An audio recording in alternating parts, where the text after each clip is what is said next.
Salut à tous, ici Frédéric Morel. Bienvenue sur ma chaîne dédiée à la science et aux découvertes scientifiques. Si vous êtes passionné par l'exploration de notre univers et les avancées scientifiques, pensez à vous abonner. Aujourd'hui, on plonge dans un sujet fascinant qui repousse les limites de notre compréhension. Allons-y. Bonjour à tous.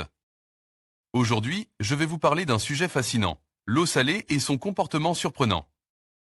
Pendant longtemps, les scientifiques ont pensé qu'elle se comportait d'une certaine manière, mais de récentes découvertes remettent tout en question.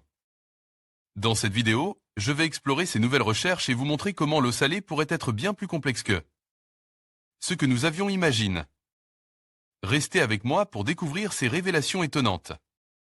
Au fil des années, les méthodes d'analyse se perfectionnent.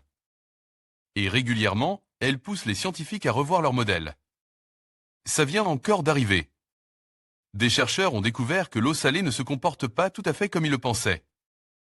À première vue, il n'y a que les physiciens ou les chimistes qui peuvent trouver intéressant de savoir comment les ions et les molécules se distribuent à l'interface de l'air et de l'eau. Mais à y regarder de plus près, cette question de science fondamentale pourrait bien avoir des répercussions jusque dans notre quotidien. Profitons de la découverte récente à ce sujet de chercheurs, entre autres de l'Université de Cambridge, Royaume-Uni, pour tenter ensemble de comprendre pourquoi et comment. Rappelons d'abord que de nombreuses réactions naturelles importantes se produisent là où les molécules d'eau interagissent avec l'air. C'est l'exemple de l'évaporation de l'eau des océans. Le processus joue un rôle capital dans la chimie atmosphérique et dans la science du climat-climat. Et il est déterminé par la structure moléculaire de l'interface. Comprendre cette structure et sa dynamique apparaît donc crucial pour les efforts visant à atténuer notre impact sur notre planète. La technologie pour mieux comprendre l'eau. Jusqu'ici, les physiciens qui souhaitaient étudier comment les molécules d'eau sont affectées par la distribution des ions.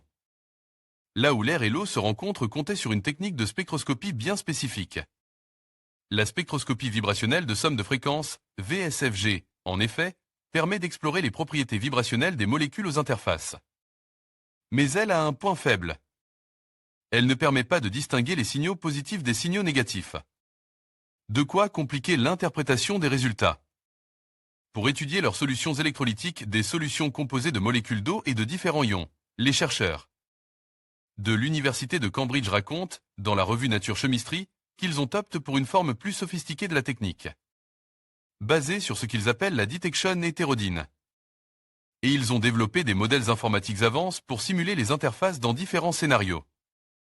Une représentation graphique de l'interface liquide-air pour une solution de chlorure de sodium.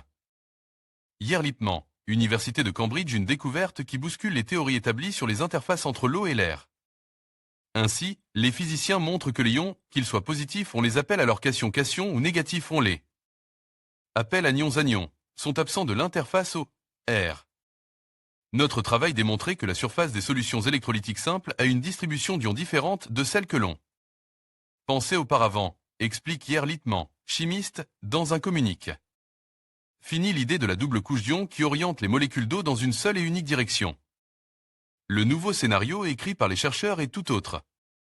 Tout en haut de la solution se trouvent quelques couches d'eau pure, puis une couche riche en ions, puis enfin la solution saline en vrac. Nous citions plus haut l'exemple de l'évaporation de l'eau des océans.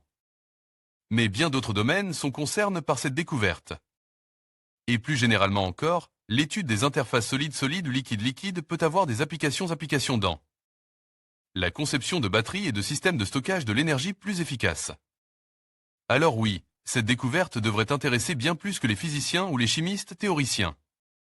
En conclusion, les récentes découvertes sur le comportement de l'eau salée remettent en question nos connaissances établies. Les scientifiques ont observé des phénomènes surprenants qui pourraient avoir des implications significatives pour notre compréhension des écosystèmes marins et des processus climatiques. Il est essentiel de continuer à explorer ces mystères pour mieux appréhender les interactions complexes qui régissent notre planète. Merci de nous avoir suivis dans cette exploration fascinante.